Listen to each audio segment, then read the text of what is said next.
Welcome to Anjana Thanki's kitchen. આજે આપણે બનાવશું મેથી વડીનું શાક. તો મેથીને એકદમ સરસ ધોઈને ઝીણી ઝીણી કટ કરી લીધી.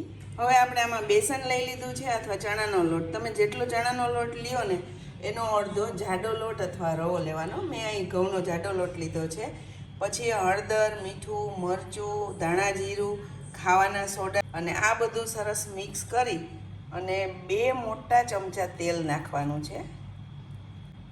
અને સરસ મજાનો આપણે રોટલી કરીએ ને એ ટાઈપનો લોટ બાંધી લેવાનો છે. આમાં આવી રીતે લોટ બંધાઈ ગયો. હવે આને 5 મિનિટ રેસ્ટ આપશું.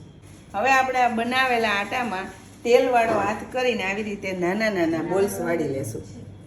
વડી બનાવી. તેલ ગરમ થઈ ગયું છે. આપણે આ વડીને ફ્રાય કરી લેશું.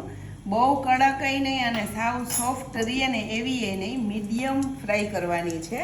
હલકી આમ ગોલ્ડન ગોલ્ડન લાગે ને એવી ફ્રાય કરવાની. વડી બનીને રેડી છે. શાકનો વઘાર કરશું. તેલ ગરમ થઈ ગયું છે. રાઈ નાખશું. રાઈ તતરી જાય એટલે થોડીક આપણે હિંગ નાખશું અને લીમડો નાખી દઈશું. ટમેટા વઘારી નાખશું. મસાલા કરશું. સ્વાદ અનુસાર હળદર, લાલ મરચું, ધાણા જીરું પાવડર, એકદમ થોડો ઊંધિયા મસાલો લીધો છે. આ બધાને સરસ મિક્સ કરી અને થોડીક વાર પાકવા દઈશું. વચ્ચે વચ્ચે થોડું થોડું પાણી નાખતા જશું ને હલાવતા જશું અને ટમેટાની સરસ ગ્રેવી બનાવી લેશું. સરસ આવું ઘટ જેવું થઈ જાય ને ત્યારે કમસે કમ 2 ગ્લાસ પાણી નાખશું અને આને એકદમ મસ્ત ઉકળવા દેશું. પાણી ઉકળવા માંડે ને ત્યારે સ્વાદ અનુસાર, ગ્રેવીના સ્વાદ અનુસાર મીઠું નાખવાનું છે. કેમ કે ઓલરેડી વડીમાં તો મીઠું છે જ.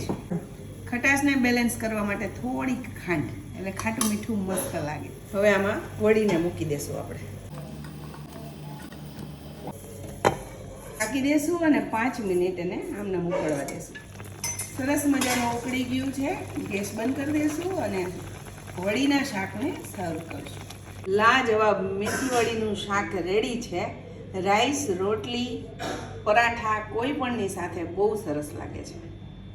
એને આપણે આજે રાઈસ, રોટલી, મીઠાઈ, છાશ આ બધાની સાથે સર્વ કર્યું છે.